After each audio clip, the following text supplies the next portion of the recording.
लक्ष्मी हे खसखशीचं पोत आहे. खसखशीच्या पोत्याला दाबनाचं छिद्र सहन होत नाही. हमाला आणि खसखशीच्या पोत्याला दाबण टोचलं. बैलगाडीत संभाजीनगरहून खसखशीचं पोतं टाकलं. सावंगीला आल्यावर पोत रिकामं झालं. सावंगीपासून संभाजीनगर पर्यंत मोठमोठ्याल्या बॅटऱ्या लावून खसखस पाहिली. रस्त्याला एकही खसखशीचा दाना दिसला नाही आणि पोत्यात थांबला नाही. ती कशी निघून जाती ही कोणालाच कळत नाही. तिचं नाव लक्ष्मी आहे. म्हणून मला वाटतंय म्हशीच्या पोरावानी मस्ताळलं नाही पाहिजे. म्हशीचं पोरग कळालं ना, हाल्या विठाला विठाला विठाला विठाला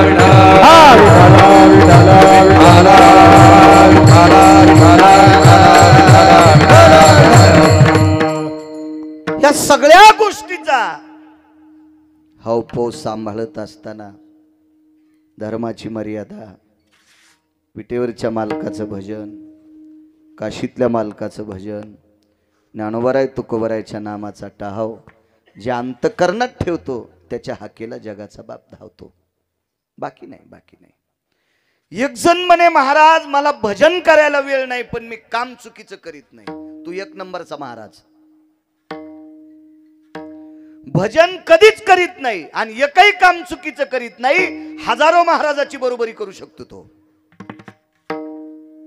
एखादा मृदंगाचार्य असेल, एखादा भजने असेल, एखादा मायासारखा कीर्तनकार असेल, लोकायला नामचिंतन सांगतो, स्वतः करतो आणि मायबापाला जर नीट बोलत नसल तर आमच्या तिघाईसारखा भडवा जगात कोणी नसल. विठाला विठाला विठाला विठाला विठाला विठाला विठाला विठाला. काम चांगली करणारी माणसं सर्वश्रेष्ठ असतात. सर्वश्रेष्ठ, सर्वश्रेष्ठ. बिना चप्पलचा पंढरपूरला वारीला जात असेल आणि मायबापाला नीट बोलत नसेल तर चंद्रभागेत जेसीबीनं खड्डा खांदून याला मधात जरी पुरलं तरी या हरामखोराला मोक्ष नाही. त्याचं सर्वात मोठा परमार्थ आहे त्यांना त्याच्या आई वडिलाला गोड बोलणं, आई वडिलांना सांभाळणं. असे काही नियम आहेत. अशा सत्तेवर आरूढ असणाऱ्या लोकांना भजनाचं पुण्य, कीर्तनाचं पुण्य, वारीचं पुण्य प्राप्त होते. स्वामी काज गुरु भक्ती, पितृवचन सेवापती, हीच विष्णूची महापूजा, अनुभव नाही दुजा. मालकाची सेवा, पतीची सेवा, वाडवडिलांची सेवा, गुरुची सेवा, या सेवेत फार मोठं पुण्य आहे. फार मोठं, फार मोठं पुण्य माहीत असावा तुम्हाला. एक यात्रा केली नाही एका व्यक्तीने, एक सुद्धा यात्रा. नंतरचा काळ सोडून द्या, अगोदर एकही यात्रा केली नाही. आई वडील जोपर्यंत जिवंत आहेत तोपर्यंत एकाही यात्रेला पठ्ठ्या गेला नाही. तरी काशीतल्या मालकाने घरी कंगन पाठिलं. कशात सापड कंगन? चमडे, कातडे बुडवायच्या कुंडात. त्या साधूचं नाव आहे रविदास महाराज, संत रोहिदास रविदास.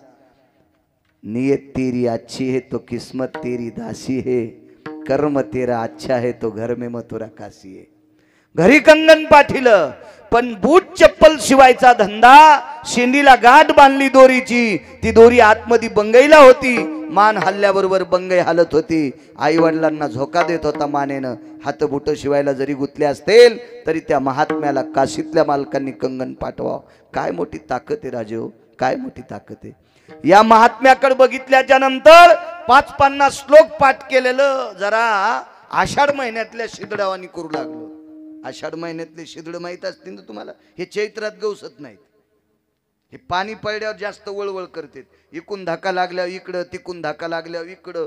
550 श्लोक पाठे इतकं वळवळ करू लागलं. काय म्हणे तू पांडुरंग चमड्यावर बसिला? काय महात्म्याची ताकद आहे. ते म्हणले कीर्तनात जो पकवाद वाजिते त्याचे दोन्हीकडचे पानं चमड्याचेच आहेत. चामाचाची कहाळ आणि चामाचीची हात, हात सुद्धा चमड्याचेच वाजवायलेत. तुम्हाला काय चमड्याचा इन्कार आहे म्हणे. बऱ्यापैकी 10-5 श्लोक पाठ करणाऱ्यानं त्याचं इच केलं, त्या महात्म्याचं इच केलं. काय म्हणे यज्ञोपवीत कुठे? तुम्ही वरून घातलं म्हणे बाळू महाराज. रापी घेतली, पोट चिरलं ना आतून जाणव दाखिलं. आतून कशी कॅशिट गुंडाळली असेल त्याची. त्याला रस्ता दिसला असेल का कोणीकडे पळावं म्हणून. ही ताकद कशाची? फक्त मायबापाच्या सेवा केल्याची पुण्याची ताकद आहे. मग असं ज्याच्याकडे कर्माचं पुण्य असेल सात्विक, त्याच्या हाकेला सुद्धा जगाचा बाप धावतोय. विठाला विठाला विठाला विठाला विठाला विठाला. पुराणातले काही प्रसंग तुमच्या पुढे मांडतोय. 78 लोक एका पंक्तीला जेवायला बसले होते. वाढवा आवाज, करा करा करा, गोड करा. 78 लोक एका पंक्तीला आहेत. 78. त्याचा रिदम आला पाहिजे वापस. इकडच्या पंक्तीला 36 लोक आहेत. खरं तर 14च होते, पण एका महात्म्याचं वाक्य ऐकलं याच्याकरता 36 सांगतोय. आणि या पंक्तीला 78 लोक होते. 78. पण 78 लोकांपैकी 2 लोक सोडून दिले तर सगळे हरामखोर होते. सगळी नालायक होती, बुजदिल होती, भंगिरी होती. त्याच्यापैकी एक होता गांधार देशाचा राजा शकुनी. एक होता जयद्रथ. मी त्याला जयद्रथ हे म्हणत असतो, शकुन्या म्हणत असतो. दुःशासन, दुर्योधन,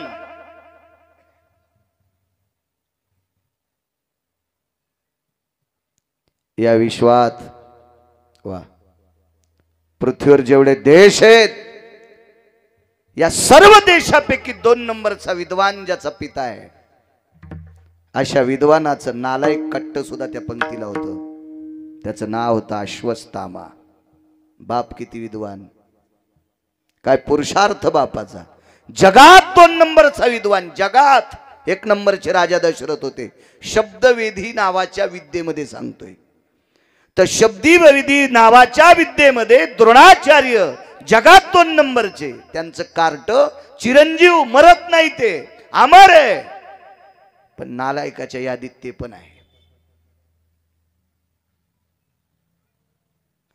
36 लोकांच्या आणि 78 लोकांच्या या 2 पंक्तीच्या मधात या परमपावन भारत देशातली एक स्त्री तूप वाढण्यासाठी निघालेली आहे. हकेसर शेवडी सांगतोय, तूप वाढत होती. तूप डाव्या हातामध्ये गुडघ्या इतकं बकीट आहे, मोठं बकीट फुल तुपानं भरलेलं.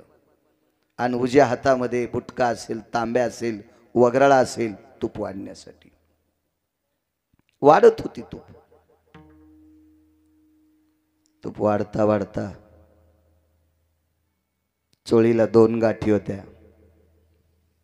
आता आल्या त्या बटनाच्या चोळ्या. आता या जुन्या बसलेल्या वयस्कर लोकांना विचारा, यांच्या लहानपणी चोळ्या कोणत्या होत्या म्हाताऱ्यांना. लागाची चोळी म्हणायची तिला. तर मग त्या चोळीला गाठ असायची फक्त एकच. आणि लागाची चोळी एखाद्या फार मोठ्या शहरात गाजलेल्या टेलरला शिवता येत नव्हती. त्याचा विशिष्ट प्रकारचा टेलर असायचा. लागाची चोळी करडीच्या तोंडासारखा लाग असायचा. लाग जरासा जरी तिरपट झाला तर चोळी हुकत होती. फाडीत कशावर? चोळीला कातर थोडीच होती, बोटावर खण फाडायचा. टिकल्यावाल्यानं हसू नका, जुन्या म्हाताऱ्याला विचारा. तुम्हाला काय माहिती, तुमच्या काळात हे सगळं प्लॅस्टिक आलं. विचारा जुन्या म्हातारीला. आपली आजच सासू असेल, आपली वयस्कर सासू असेल, कधी कधी जुनं विचारा, तर इथून पुढे जगायला सोपं जाईल. ज्यानं नवं डोक्यावर घेतलं का त्याची एके दिवशी मान मोडणार आहे. विठाला विठाला विठाला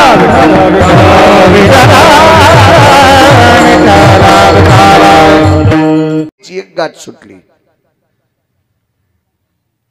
गाठ सुटल्याबरोबर बकेट खाली ठेवावंसं वाटलं. आणि उजव्या हातातलं वगराळं म्हणा, पळी म्हणा, चमचा तर नव्हताच, वगराळं म्हणा, पळी म्हणा किंवा तांब्या बुटकं म्हणा, बकेटात ठेवून बाजूला जाऊन चोळीची गाठ मारण्याची मानसिकता, भावना, विचार द्रौपदी आईसाहेबांच्या मनात आला. दुर्योधनाच्या अलीकडे एक बसलेला व्यक्ती होता. त्याचं नाव सांगणार नाही, घरी गेल्यावर पहा.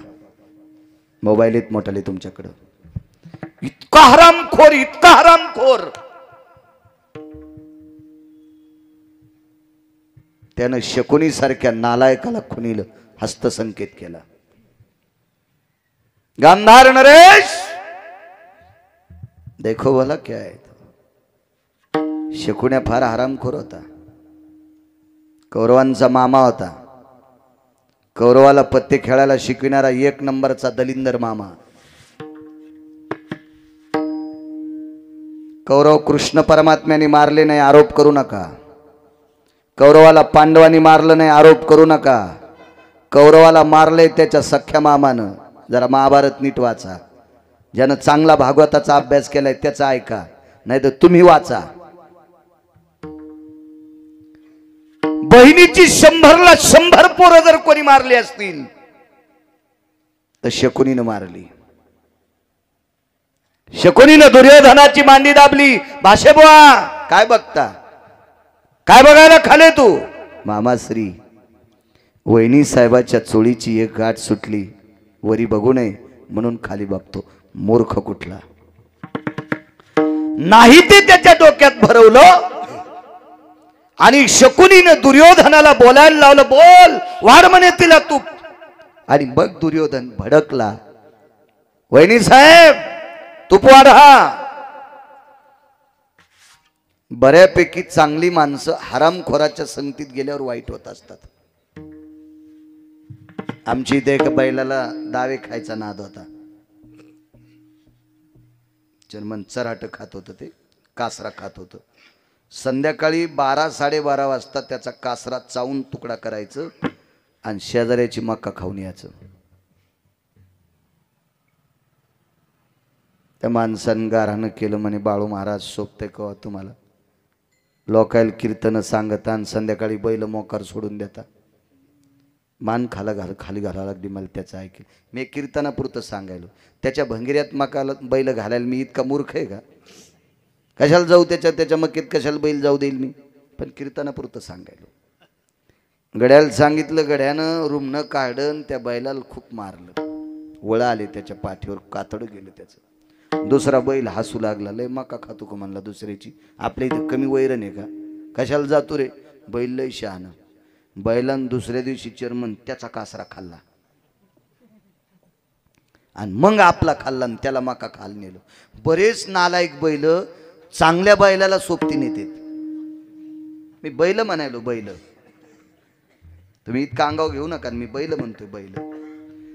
काही बैलायला काहीच वाईट नात नसतो, पण नालायक बैल त्याला सोबती करतात. मला वाटते नालायक बैलाच्या चांगल्या बैलानं नादी लागून दुसऱ्याची मका नाही हाणली पाहिजे. मालक रट्टे हाणीत असतो. मालक कोणता माहिती का, दक्षिणेचा. विठाला विठाला विठाला विठाला विठाला.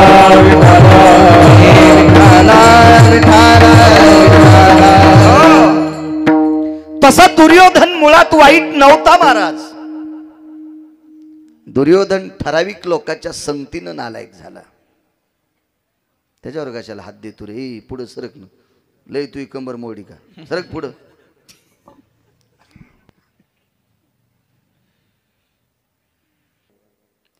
एकदा वनवासात असताना, पुढचा प्रसंग पुढचा आहे तरी पण सांगतोय. दादा वनवासात असताना 60,000 शिष्य घेऊन एकदा दुर्वास आले. दादा आता पंढरपुरातला आहे, आता द्वारकेतला दादा आहे. हाकेसर शिवडी सांगतोय. दादा हे जगदानंद कंद जगतपते, माझी पती हैराण झाले, जीव कसं घालावा. दादा थोडस वारं सुटलं रे. त्या वाऱ्यानं पायावरच्या मिऱ्या बाजूला सरकल्या आणि 2 पायाची नख दुर्वासानी पाहिली. तेवढ्या अवकाशात एका पवित्र सात्विक सदाचारी आपल्या पतीवर अतूट प्रेम करणाऱ्या स्त्रीच्या पायाचे बोट पाहिल्याच्या नंतर अन्नपूर्णेला लाजावं लागलं आणि वाहत्या गंगेच्या पात्रामध्ये वाळवंटात स्वयंपाकाचं आयोजन झालं आणि 60,000 मुनी ऋषीसह शिष्यासह दुर्वास ठेवले. म्हणून महाराजांनी एक शब्द खर्चिला, जिचे होता दरुशन मिळे पोट भरी अन्न. दादा अरे माझ्यासारखीचे पाय बघितल्याच्या नंतर 60,000 शिष्यासह दुर्वाज्य होतात. देवा जीवनभर अंग झाकून घेतलं रे. नेहमी सांगत असतो मी, या देशातल्या श्रीमंतांनी पैसा झाकून ठेवला पाहिजे आणि या देशातल्या पवित्र स्त्रीने कपड्याने अंग झाकलं पाहिजे. या दोन गोष्टी पवित्र सांगितल्या भारत देशात. पैसे उघडे ठेवायचेत नाही. ज्याची बायको ज्याचं नाही त्याचा कापूस खुरपायला जाती ती बिचारी गरीब बाई आणि बाजाराच्या दिवशी नालायकाच्या हातात पैसे देती आणि ह्यो डायरीच्या पुढून ठेवतो. दुसऱ्याच्या मोटरसायकलला हात देऊन गाडीवर बसला, ब्रेकरवर मोटरसायकल आदळली, तिथं 3 नोटा पडल्या. वापस आल्या बायकोनी विचारलं बाजार नाही आणला? पैसे पडले. कुठं ठुलते? ह्या खिशात. ती म्हणली बाईला मला नाही, त्याला म्हणली मला कशी म्हणीन? ती म्हणली बाईला अरे म्या लय काम केलं तर रे बाईला, जरा आतल्या खिशात फाचे असते रे, वरी ठुत नसते रे. फुगीर सोसायटीचा अध्यक्ष. लोकायला काय नोटा दाखवतो सुंबळ्या? अरे लोकायची तर त्याला माहित नाही, मोजता येईन इतके आहेत त्याच्याकडं, आणि काय तू 3च नोटा दाखवायला 500-500च्या.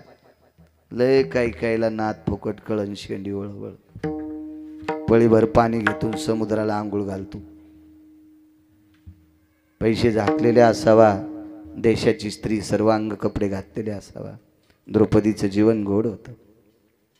विटेवरच्या मालकाला दुसरा एक वाक्य सांगितलं देवाला, देवा या 78 लोकांपैकी 2 सोडून दिले तर सगळ्यांना शरीर पाहिलं तरी मला दुःख नाही. का? कारण 78 मधले भीष्माचार्य द्रोणाचार्य सोडून दिले तर सगळे नालायक होते. नालायक म्हणजे मूर्ख, मूर्ख म्हणजे पागल येडा. आणि येड्यानं शरीर झाकलेलं पाहिलं काय उघडं पाहिलं का? काय नवलाची गोष्ट आहे. 36 लोकांपैकी सगळे उठून गेले, 5च राहिले होते. 5 पती होते जिबुवा, आणि नवऱ्यानं शरीर उघडं पाहिलं का झाकलं पाहिलं का? काय लाज आहे? म्हणून देवा इकडे 5 पती आहेत, यांच्याबद्दल दखल नाही. 78 लोकांपैकी फक्त 2च लोकांना माझं शरीर दिसू नये, एक भीष्माचार्य आणि एक द्रोणाचार्य. पहा देवा पहा, बघा प्रयत्न करता आला असेल तर. वरची गाठ चोळीची सुटलेली, दुसरी गाठ सुटणार. तेवढ्या अवकाशात दुर्योधन जोरात बोंबलला, वहिनी. धर्माने भोया उचलल्या आणि द्रौपदीला खुणवलं तूप वाढ. द्रौपदीच्या लक्षात आलं आपल्या आबरूची पर्वा पतीला दिसत नाही. इकडे बसलेली सगळी नालायकाचा कळस आहे, हरामखोरपणाचा कळस आहे सगळं. काय करावं? खाली टेकलेलं बकीट हातात घेतलं, वगराळ तुपानं भरलं आणि पात्रावर तूप रिचवीत असताना चोळीची गाठ सुटणार आहे. तेवढ्या अवकाशात डोळ्याने रडली नाही, कारण डोळ्यानं जर रडली असती तरी पण याच्यातल्या नालायकानं सांगितलं असतं रडत रडत आम्हाला वाढू नकोस, आम्हाला तूप घ्यायचं नाही. अंतकरण रडत होतं त्या बाईचं, अंतकरण रडत होतं. देवा जीवनात तिळा इतकं पाप केलं नाही रे देवा, जीवनात इतक्या चारित्र्यात वागले रे. कामाच्यावर असा प्रसंग, अरे वलय मुखातून पडत असताना ओठ थोडेसे फाकले. किती फाकले माहिती? खालच्या आणि वरच्या होटाला इतकी छोटीशी खिंड पडली चर्मन, त्या खिंडीतून फक्त तीळ मध्ये जाऊ शकतो. तीळ तीळ, फक्त तीळ, याच्या व्यतिरिक्त खिंड नाही. तितक्या जागेची संधी पंढरपुरातल्या द्वारकेतल्या मालकाने लक्षात घेतली आणि तिळापेक्षाही सूक्ष्म रूप धारण केलं आणि श्वासातून आत प्रवेश केला. 2 हात पूर्वीची होती, एका हातात तुपाचं बकीट आहे आणि एका हातात तुपाचं वगराळ वाढण्यासाठी वाकलेली गाठ सुटणार. तेवढ्या अवकाशात 2 हात शिल्लक तयार झाली. पूर्ववत हाताने पाप्याला तूप वाढलं आणि हृदयात प्रवेश केलेल्या जगाच्या मालकाने स्वतःची 2 हात तयार केली आणि त्या 2 हातांनी पवित्र द्रौपदीनं चोळीची गाठ मारली. श्रुती पंढरपुरातल्या मालकाला प्रश्न करत होती, हे जगदानंद कंद जगतपते, जिथे 5 पती असताना त्यांना अब्रूची काळजी कळत नाही, या बाजूने बसलेला दुर्योधन धीर आहे आणि मोठ्या भावाची पत्नी ही आई समान असते. मग आई समान असणाऱ्या भाऊजाईचं शरीर उघड पावा ही धीराला अक्कल नाही.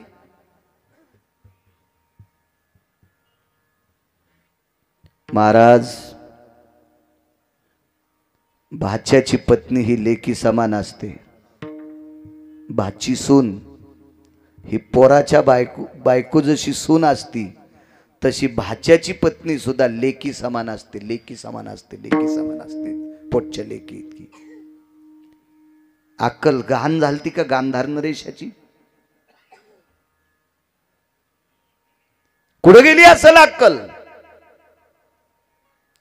जयद्रथ हा पांडवांचा चुलत मेहुणा आहे, सख्खा चुलत मेहुणा, दुर्योधनाचा सख्खा मेहुणा. आणि मेहुण्याच्या पत्नीचं शरीर उघड पाव, जयद्रथाची अक्कल कुठं मातीत गेली असेल का?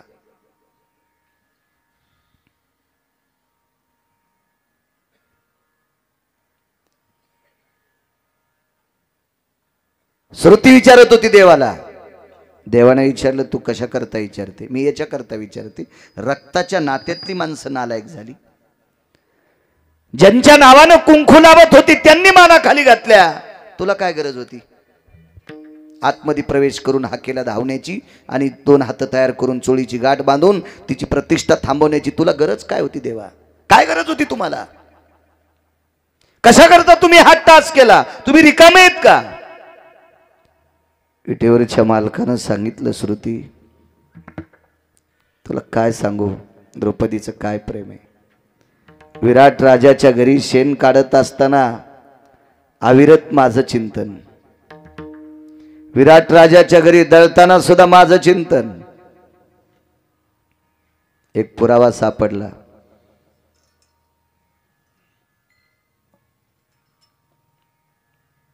आपण फक्त एकच पुरावा पाहतो. अर्जुन झोपी गेल्याच्या नंतर अर्जुनाच्या अंगावरची रोम कृष्ण कृष्ण म्हणत होती. द्रौपदीनं ज्या वेळेला चोळीची गाठ सुटली त्यावेळेला देवाला एक आठवण करून दिली ती. द्रौपदीचं सकाळी स्नान आटपल्याच्या नंतर द्रौपदी ज्या वेळेला हातात कंगवा घेऊन डोकं विंचरत होती त्यावेळेला कंगव्या वाट डोक्यातून गळालेली केस डोक्याचे एक न एक केस सापडत होती. कोणाला सापडू देत नव्हती. का? ही गोष्ट धर्माला माहीत होती.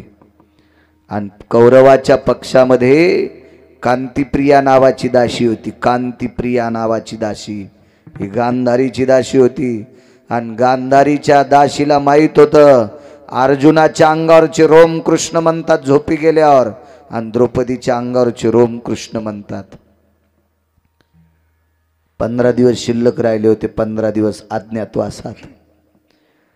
कांतिप्रियेला एके दिवशी विचारलं गांधारीनं, कांते, ब्रह्मज्ञानाचं स्वरूप होती कांती. हे कांते जी, या 15 दिवसात जर नाही पांडव सापडले तर पांडवाच्या पाठीमाग पंढरपुरातला मालक आहे, द्वारकेतला मालक आहे, माझे पोरं वाचत नाहीत. अज्ञातवासात पांडव सापडणं अत्यंत गरजेचे आहेत. कसे सापडते लो? पांडव अज्ञातवासात पांडवांचं एक विशिष्ट प्रकारचं नाव आहे. पांडवांना नष्टचर्या म्हणून नाव होतं. नष्टचर्या. किती नष्ट सांगू तुम्हाला? इथं बसलेल्या प्रत्येक पुरुषाच्या छातीवर खोटे का होत नाही पण स्तन आहेत महाराज. अर्जुनाला नव्हते. अर्जुनाला खोटे पण स्तन नव्हते. एक नंबरचा नर. साडी नेसावं लागली हो, साडी नेसावं लागली. ब्रह्नडा व्हावं लागलं. ब्रह्नडा ब्रह्नडा. ज्याच्या रथाचे चाक घासू नये याच्याकरता पृथ्वी एका इतीनं रथ आधार झेलीत होती. इतका तत्ववादी धर्म कंक झाला हो. हिशोबनीच झाला, चार्टेड अकाउंटंट झाला. काय ताकद असेल कल्पना करा. 48,324 दाशा जिच्या इथं भांडे घासीत होत्या ती शेण काढत होती. कांतीप्रिया नावाच्या दाशीनं सांगितलं, मालकीनबाई एक पर्याय आहे.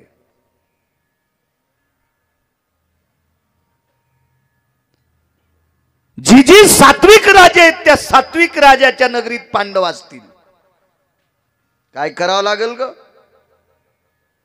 सात्विक राजाच्या नगरीतला उकांडा तपासा आणि त्या उकांड्यावर सापडलेली डोक्याची रोम जर कृष्ण कृष्ण म्हणत असतील तर ते रोम द्रौपदीचे आहेत आणि त्या गावात द्रौपदी पांडव आहेत. हे 1000% खरं.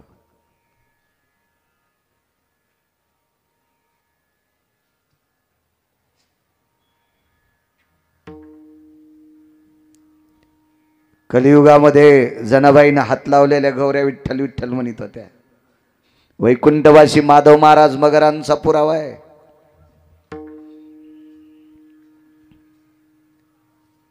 द्रौपदीनं शेण काढल्याच्या नंतर शेणाचा गोळा बाजूला ठेवायची आणि जिथं डोकं विचारलंय त्या जागेवर त्या शेणाच्या गोळ्याला थापटून खाली पडलेली रोम सगळी त्याच्यात गुंडाळून टाकायची.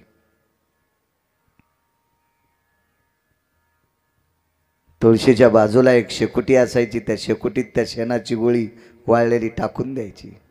धुरातून कृष्ण कृष्ण नाव येत होतं. घोरातून धुरातून काय सापडेल? विटेवरच्या मालकाला सांगितलं, देवा वनवासात भजन केलं रे आम्ही, परी त्या देवासी आठवी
वनवासात भजन केलं रे प्रभू. देवा वनवासात भजन केलंय. श्रुतीला भगवान सांगत होते, श्रुती जिचं शरीर नाममय झालं होतं, जिच्या शरीरातला एक न एक कण कृष्ण रूप झालेला होता, कृष्ण रूप झालेला होता. श्रुती जिच्या शरीराला सोडून खाली पडलेली डोक्याची रोम, रोम रोम पुराणाची भाषा आहे, डोक्याची गळालेली रोम ही सुद्धा कृष्ण कृष्ण म्हणत होती ग श्रुती. इतक्या पावन आणि पवित्र द्रौपदीचं शरीर नालायक जर कौरवाच्या लोकांनी पाहिलं तर याची लाज माझी गेली असती.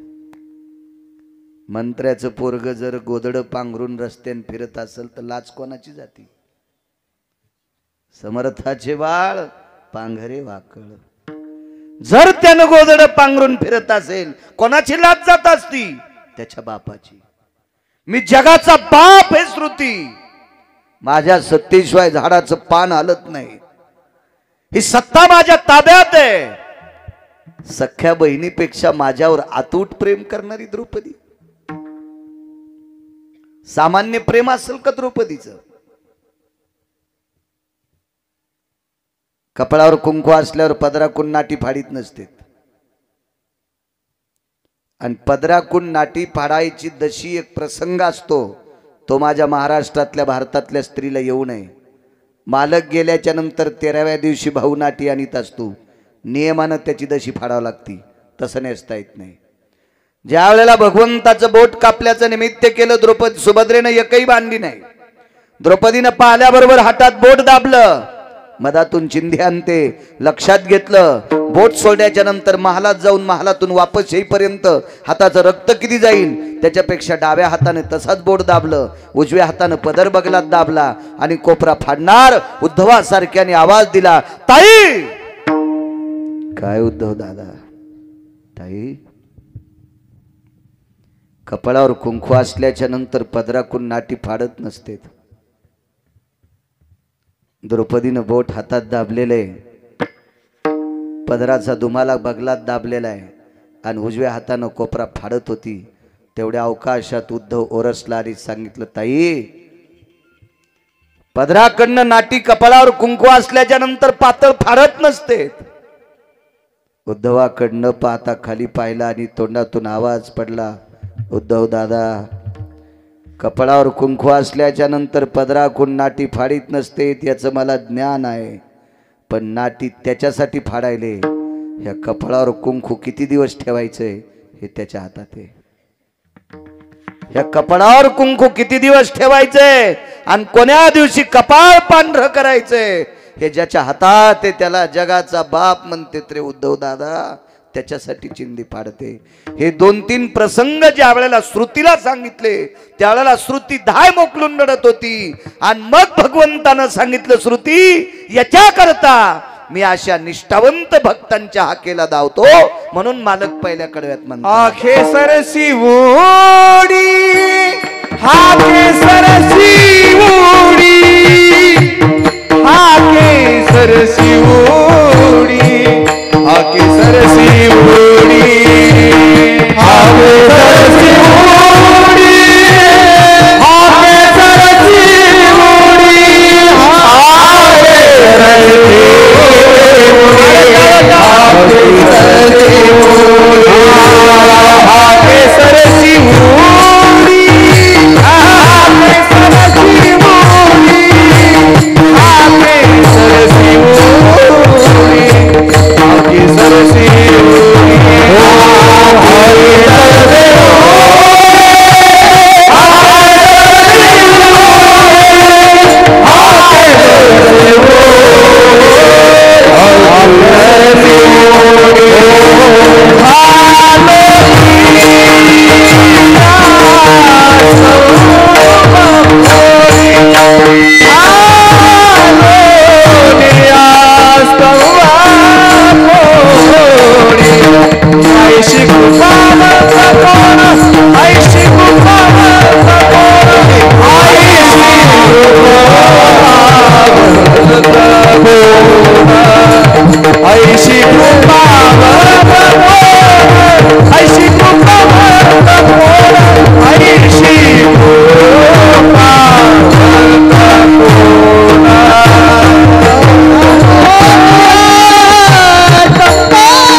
द्रौपदीचा अधिकार गोड होता. द्वापार युगामध्ये 78 हाका आल्या, 78. अजून काही 5-7 हाका येतात. मी तिथपर्यंत पोचलो नाही वाचायला. मी 78 हक्क पाहिल्या. पण ती हाका मारणारी सुद्धा तितक्या विटेवरच्या मालकावर तितक्या श्रद्धेनं प्रेम करणारी लायक संपन्न लोक होती. त्याच्याकरता त्यांच्या हाकेला धावलाय. भक्तांनी देवाला हाक मारत असताना त्याचा फक्त भाव पाहतो. त्याची श्रीमंती पाहत नाही, त्याचा बंगला पाहत नाही, त्याचं पद पाहत नाही, त्याची जात पाहत नाही, उन्हाळा हिवाळा पावसाळा ऋतू पाहत नाही, सकाळ संध्याकाळ पाहत नाही, जंगलात हे का कुठेही पाहत नाही. स्थानाचं महात्म्य नाही, कालाचा भेद नाही, जातीचा संबंध नाही, श्रीमंतीचा संबंध नाही, स्त्री पुरुष पशुपक्षी आहे याचाही संबंध नाही. फक्त त्याचा भाव पाहिजे, त्याचं तितकं वजनदार काम. अंतरीची घेतो बाहेर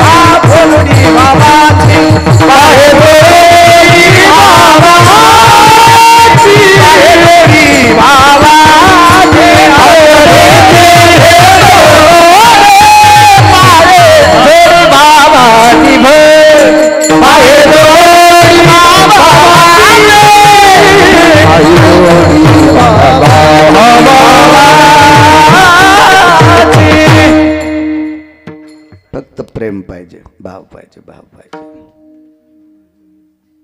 असू द्या, आजच्या दिवस दाखवा. अर्धा तास राहिला, कशाला ताण घ्यायचा. एकदा मूर्खाच्या यादीत गेल्यामुळे शहाणी सुद्धा मूर्ख होत असतात. मगाशी नाव घेतलं अश्वत्थाम्याचं. अश्वत्थामा इतका मूर्ख झाला, इतका मूर्ख झाला वैचारिक पातळीने. त्याचा मूर्खपणा टोकाला गेला आणि अश्वत्थाम्याने 5 लेकरं द्रौपदीची झोपीत कापली. किती मोठं पाप असेल. निष्पाप लेकरं चेअरमन, निष्पाप लेकरं झोपीत कापली. आणि या पांडवांच्या कुळातला एक मानवी शुभ होता कुलदीपक. मानवी शुभ, माणसातला शुभ. त्याचं नाव आपला अभिमन्यू. द्रोणाचार्यांच्या चक्रव्यूहाच्या प्रसंगात, युद्ध प्रसंगात तो मृत्यू पावला. एकांतात द्रौपदीनं मीटिंग घेतली. काय ताकद हो लोकांची आहे. काय अधिकारी मावल्या होत्या भारतात, काय प्रभावशाली मावल्यात. विटेवरच्या मालकाला जवळ बसवलं आणि जॉब विचारला, हे जगदानंद कंदपते कशाकरता युद्ध केलंस रे? याच्याकरता. देवा, माझ्या पतीला युद्ध करायला तू लावलंस, याच्याकरता माझी 5 पोरं मेली. देवा, माझ्या पतीला युद्ध करायला लावलंस, याच्यापेक्षा एक शुभ मेलाय. अभिमन्यू गेला रे दादा. काय गरज होती युद्ध करायची? अरे, कौरव सुईच्या आणीवर बसेल इतकी माती देणार नाहीत हे आम्हाला ठाम माहीत झालतं. आम्ही लोकांची भांडी घासून खाल्लं असतं रे. तुझं नाव घेऊन मधुकरी मागून खाल्ली असती रे. कशाला दे तू राज्य? आता कौरव मारशिले आम्हाला माहित आहे, पांडवाला गादी देशिले माहित आहे. पण पांडव गादीवर बसल्याच्या नंतर पांडवाच्या पश्चात ही गादी कोणाच्या हवली करायची रे? हाकेसर शिवडी उदाहरण क्रमांक 2 सांगतोय. पुढचा प्रसंग आहे. कोणाला द्यायची गादी? विटेवरच्या मालकानं सांगितलं, ताई युद्ध तुम्हा दोघांसाठी केलंय. कोण दोघं? एक तू, दुसरे भीम. देवा, माझा आणि युद्धाचा काय संबंध? ऐक ताई, ज्या दिवशी दुर्योधनाने दुःशासनाला पाठवून तुझे केस धरून ओढीत आणलं होतं आणि त्यानं मांडीवर बसवलं, त्या दिवशी तू पण केलतास. या मांडीचं रक्त ज्या दिवशी डोक्याला लावीन त्या दिवशी येणे घालीन. ताई, युद्ध जर केलं नसतं तर दुर्योधनाची मांडी फुटत नव्हती, आणि दुर्योधनाची मांडी फुटली नसती तर तू जोपर्यंत जिवंत आहेस तोपर्यंत तुझे केस मोकळे राहिले असते. आणि बाईचे केस फक्त ठराविक वेळेला मोकळे असावा.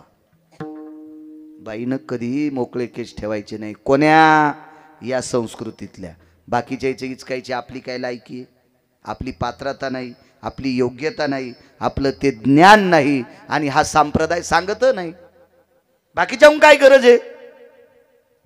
पण या भारतीय संस्कृतीतल्या, सनातन संस्कृतीतल्या, वारकरी संप्रदायातल्या अनुयायी स्त्रीनं ठराविक वेळेला केस मोकळे असावा. नवरात्रीत आपण जगदंबा उत्सव साजरा करतो, तर नवरात्रीमध्ये काही काही लोक त्या जगदंबेला, त्या प्रतिमेला मोकळे केस सोडते. चुकीची प्रणाली आहे. जगदंबा केस मोकळे कधी सोडित होती माहितीये का? हराम खोरायला हाणताना, युद्ध करत असताना जगदंबेचे केस मोकळे असावा. एरवी जगदंबेचे केस कधीच मोकळे नसावे. वज्रेश्वरी, कामेश्वरी, प्राणेश्वरी, विमला, कमला, दुर्गा, पुराणातली नाव आहेत. कधी नाही मोकळे ठेवले केस, फक्त युद्ध करताना.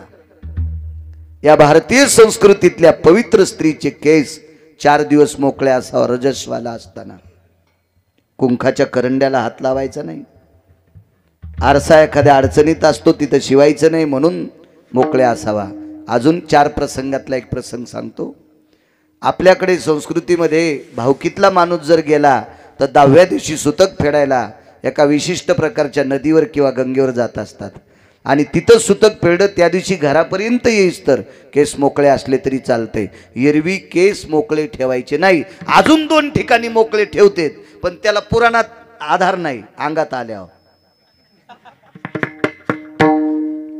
पण त्याला पुराणाचा आधार नाही, शास्त्राचा आधार नाही, वेदाचा आधार नाही, ऋषीमुनींचा आधार नाही. तिथे केस मोकळे सोडतात. का सोडत असताल देव जाणे बाबा. पण स्त्रीने केस मोकळे सोडू नये.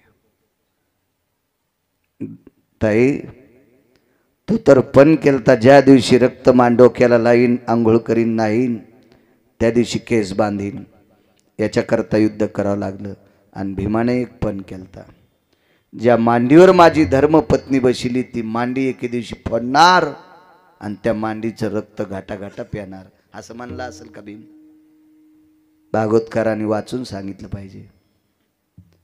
कॅशेट उघडल्यावानी नाही केलं पाहिजे. कारण पांडव माळकरी होते, आणि माळकरी माणसं हरामखोराचं रक्त कसं पेतील?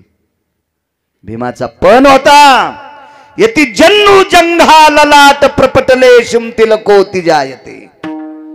ज्या मांडीवर एक पवित्र स्त्री नालायकानं पापात्मक वासनेनं बसवली, ही मांडी एके दिवशी फोडणार आणि त्या मांडीतून निघालेल्या रक्ताचा तिलक लावणार, समुद्र स्नान करणार, आणि तिथून पुढे गंध लावायला सुरुवात. भीमा, अविरत जर तुम्ही पांढऱ्या कपाळाचे राहिले असता याची लाज मला होती. माझी बहीण केस मोकळे सोडलेली असती याची लाज मला होती. याच्याकरता युद्ध केलंय. दादा, या 2 गोष्टीची लाज सांभाळण्यासाठी युद्ध केलं, आणि आता खुर्ची बसायला कोण आहे? गेला ना आमचा दिवाळी झुून. तुम्हाला एक सांगू का? वाऱ्यामध्ये बुड झाडाचं मोरड्यालं कितीतरी उत्तम,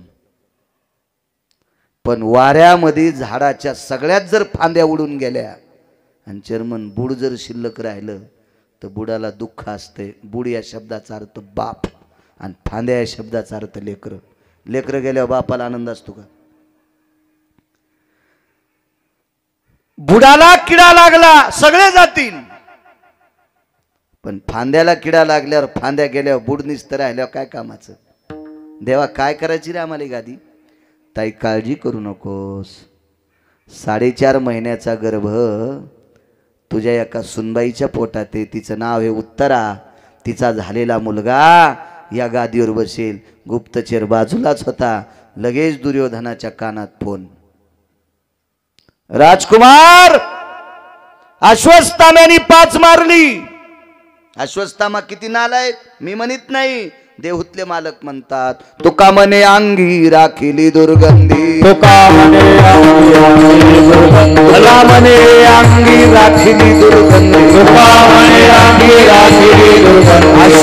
अश्वत्थामावधी पांडव पुत्र अश्वत्थामावधी पांडव पुत्र अश्वत्थामावधी पांडव पुत्र तुका म्हणे अंगी राखिली दुर्गंधी अश्वत्थामावधी पांडव पुत्र अश्वत्थामावधी पांडव पुत्र तुका म्हणे अंगी राखिली दुर्गंधी अश्वत्थामावधी पांडव पुत्र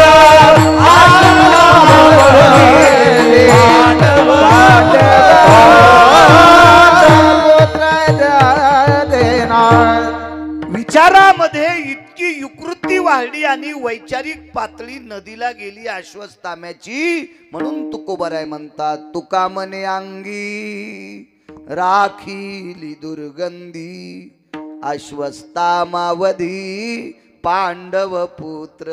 देऊतले मालक सांगतात. आणि या अश्वत्थाम्याच्या कानावर दुर्योधनानं सांगितलं मित्रा भीष्माचार्यांच्या युद्ध हस्त कौशल्यात मृत्यू पावला. तो 5 मारलेस 1 जिवंत आहे. आणि ह्या नालायक अश्वत्थाम्याने उत्तरेच्या अंगावर ब्रह्मास्त्र टाकलं. उत्तरेच्या अंगावर धक धक धक धक धक धक करीत हकेसर शिवडी सांगते ब्रह्मास्त्र हजारो सूर्याचा गोळ अंगावर यावा असा तो गोळ येत होता. उत्तरा किती हुशार होती माहिती. उत्तरा ही अर्जुनाची सून आहे. महाभारतातल्या 4 मानवी शुभाची एकापैकी एका सिंहाची पत्नी आहे. अभिमन्यूची पत्नी आहे. या बाईचे मामस सासरे पंढरपुरातले मालक होते. उत्तरा किती श्रीमंत आहे सांगू. तिच्या मालकाचे सख्खे मामा पंढरपुरातला जगाचा बाप आहे. पंढरपुरातल्या मालकाची भाची सून आहे ती. पंढरपुरातले मालक तिचे मामे सासरे आहेत. काय वैभवशाली बाई असेल ती. आणि तिची सख्खी सासू पंढरपुरातल्या मालकाची सख्खी बहीण आहे. त्याच्या पुढचं पहा ना पुढचं. उत्तरा ही सकाळचा नित्यनेम आटपल्याच्या नंतर सासूचं जेवढं काम असेल तेवढं काम करायची सुभद्रेचं.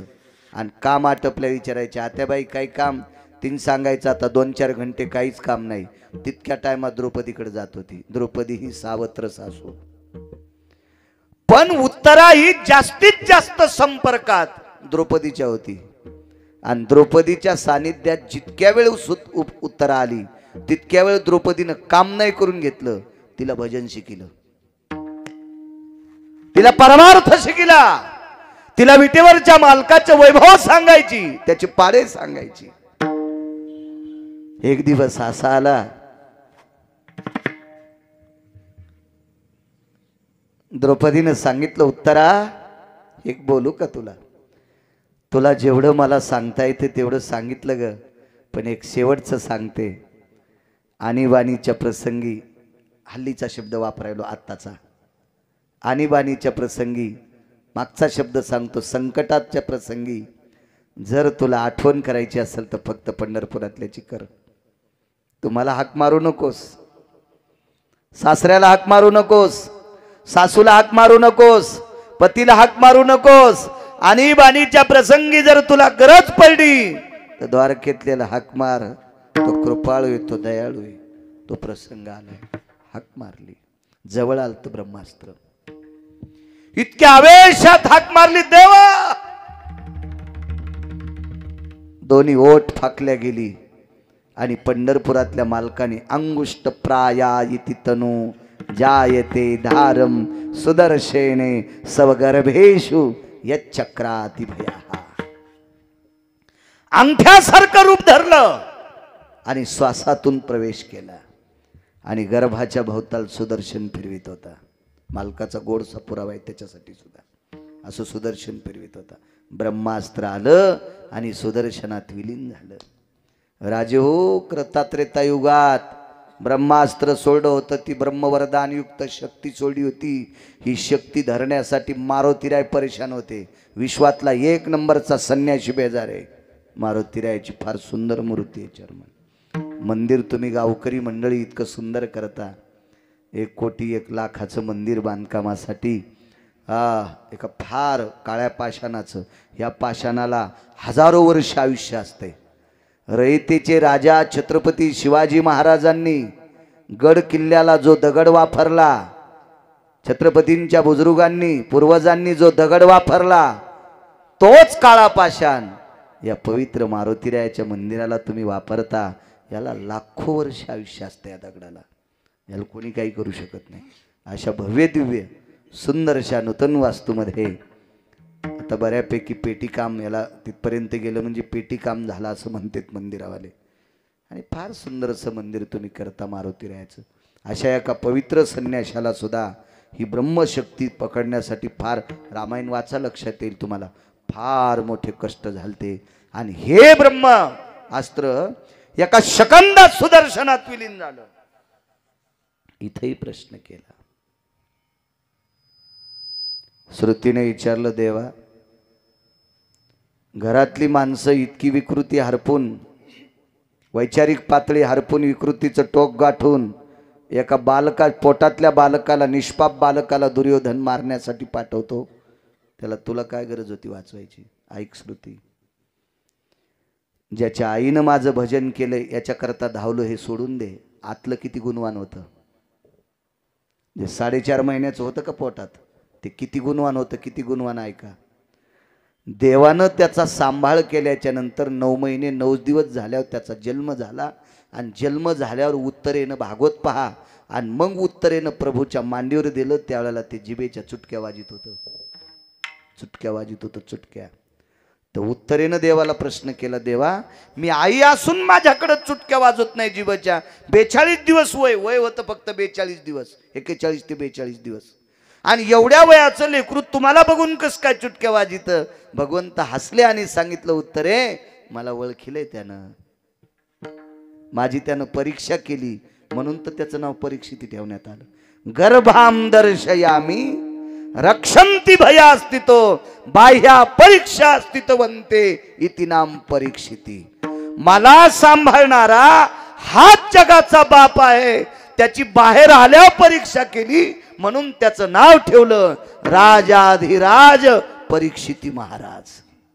श्रुतीला सांगितलं, श्रुती याच्या आईनं माझ्यावर किती प्रेम केलंय, माझं किती भजन केलंय, तिचा जीव सांभाळण्याकरता धावलोय, इतकं सोडून दे. हे पोटातलं निष्पाप इतभर लेकरू सुद्धा माझ्यावर इतकं प्रेम करते, याच्याकरता हाक मारल्याकरता मी धावतोय. म्हणून मालक पहिल्या कडव्यात म्हणतो, हाके सरसी उडी, हाके सरसी उडी, हाके सरसी उडी, हाके सरसी उडी, हाके सरसी उडी, हाके सरसी उडी, हाके सरसी उडी, हाके सरसी उडी, घालुनिया स्तंभ फोडी, घालुनिया स्तंभ फोडी,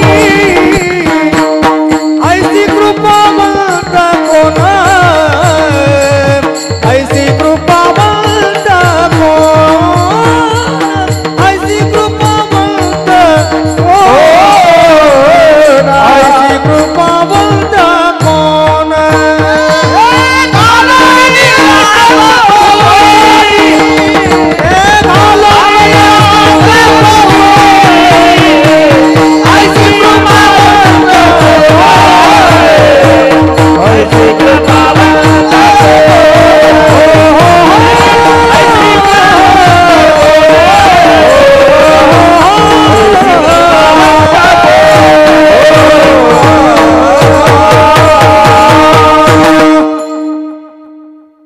एक प्रसंग मांडतो तुमच्या पुढे, मग पूर्णविराम करू. तसा 7 मिनिटात आपला ठरलेला टाइम संपतो. 10-5 मिनिटं पुढे गेलं तर काय मग मीटर जळायलं आणि तुम्ही बसले तर तुमचं काय जळायलं. हे तरी भंगिरी कोपऱ्या कापऱ्याला मोबाईल इचकीत बसलेत ना गाऱ्या गुऱ्याचे. काय त्याच्या घरी काय काय लय सोन्यास थोडाच पाऊस पडणार आहे ना आपल्या इथं कुठं धुपण घुसणार आहे. चेअरमन चिंतन देवाचं नामचिंतन करायला आपण. काही काहीच्या हाकेची ताकद किती मोठी असते लक्षात घ्या.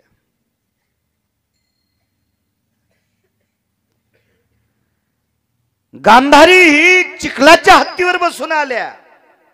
गांधारीला साधं म्हणायचं नाही बरं. गांधारी फार अधिकारी स्त्रियांच्या यादीत आहे. गांधारी सामान्य का गांधारी. गांधारीनं चेअरमन शाप द्याल्यावर पंढरपुरातले सगळे पंढरपुरातल्या मालकाचे पोरं मेले. एकच वाचलं फक्त एकच. त्याचं नाव होतं वज्र. बाकी छट मेले. 56 कोटी यादव मेले. देवाचे पोरं मरते जिच्या शब्दात. तिचा शब्द साधा असेल का.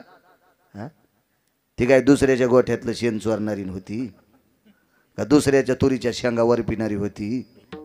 कोण होती गांधारी. विश्व जगात मालक पाहत नाहीत दिसत नाहीत याच्याकरता जग पाहिलं नाही. सामान्य होती का गांधारी. पंढरपुरातल्या मालकांनी तिचे पोरं मारण्यासाठी दुर्योधनाच्या कमरेला फुलाचा हार गुंडाळला. कोण भेटलो तरी वाटत. सुदामा नावाचा माळी होता. गांधारी म्हणली सुदामा नावाचा माळी नव्हता. द्वारकेतलं काळं होतं. त्यानं केला आगावपणा आणि शाप द्याला. मै काय मारतो तो एकही वाचणार नाही. मैरेक नावाची दारू पिऊन मेले. आताच्या दारूला काय म्हणतात आपल्याला काय माहित नाही. पण हिला मैरेक नावाची मदिरा म्हणत होते. आपल्याला काही संबंधच येत नाही त्या दुकानाचा. त्याच्यामुळे नाव कशाला पाठ करायची.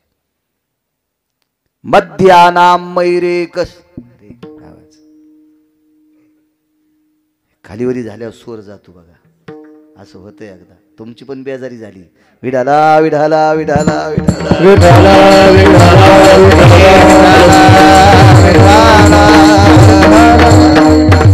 तुमच्यासारख्याची बेजारी तर आम्हाला तर काहीच अक्कल नाही स्वराची. नाही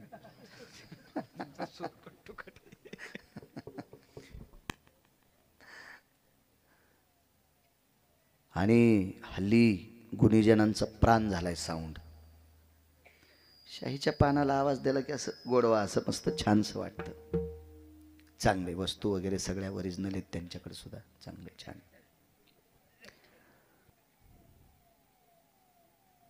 एक पोरग वाचलं बरं का फक्त महाराज. कशामुळे वाचलं.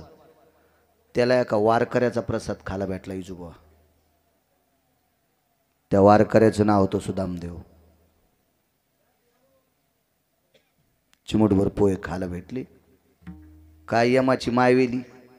वारकऱ्याचा प्रसाद खाल्ल्यावर त्याला मारतोय. त्याचं नाव होतं वज्र. वज्र वज्र. वारकरी तसाच लागत ना. चालू कीर्तनात व्हॉट्सअप खेळ तू. हराम खोरा तुला कोण्या नरकात टाकाव देवाला कळणार नाही. तू ह्या महाराजाला फसव आमच्यासारख्या गहिल्या गुंग्याला. तू पंढरपुरातल्याला फशीत वैरी सुबळ्या. हा त्यानं रावणाला दुपारा 2:18 आपटू हाणलंय. तुला तर घरात घुसू हाणीन. वारकरी वारकरी होता. त्या वारकऱ्यावर देव किती प्रसन्न चेअरमन. देवाला सासरवाडीतून आलेल्या धनानं त्या वारकऱ्याचं गाव सोन्याचं केलं आणि उरलेल्या सोन्यात त्या वारकऱ्याचा मसनवाटा पण सोन्याचा बांधला. हे वापस आणू नका म्हणले सोनं. मसनवाटा सोन्याचा करा. आणि त्या वारकऱ्याचा प्रसाद खाल्ल्यावर एक पोरग वाचलं वज्र नावाचं. सगळे मेले. कोणाच शापानं. गांधारीच्या. हाकेसर शिवडी सांगतोय. या गांधारीच्या 100 कार्ट्याने चिखलाचा हत्ती तयार केला. त्याच्यावर बसून बाई वाण द्यायला गेली.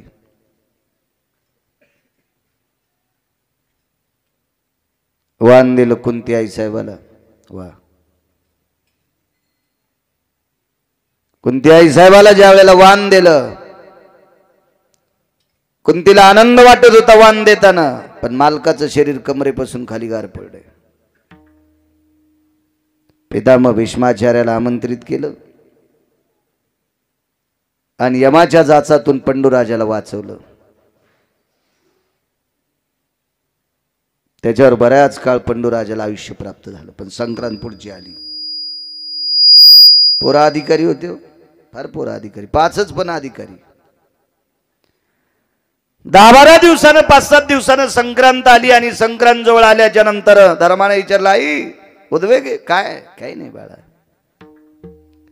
मला लक्ष नाही रे, मी 1-2 महिन्यापूर्वी सांगायला पाहिजे होतं, हत्ती करून आता वाळायला पाहिजे होता, हत्तीवर बसून वहिनी साहेबाला, मोठ्या ताई साहेबाला, वहिनी साहेब चुकून बोललो, मोठ्या ताई साहेबाला वाण द्यायचे. तुम्हाला खरा एक मुद्दा माहिती आहे का? खरं तर पंडूराजा मोठे आहेत.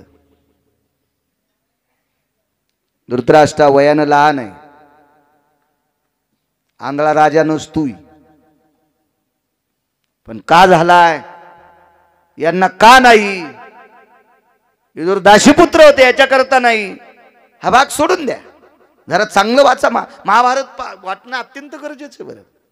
कारण या इंटरनेट जगामध्ये पावला पावलाला रावणाची संख्या आहे, म्हणून महाभारत पाठ असावा.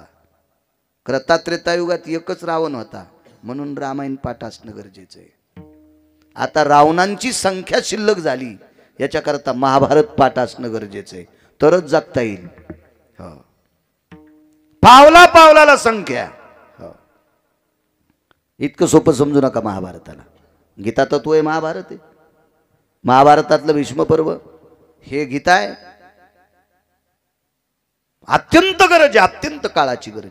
तुम्ही संसारात, राजकारणात, व्यापारात, आध्यात्मिक क्षेत्रात, प्रत्येक मुद्द्यात महाभारत ठसलेलं आहे. व्यापार कसा करायचा याच्याकरता 127 श्लोक महाभारतातले पहा, कळल तुम्हाला.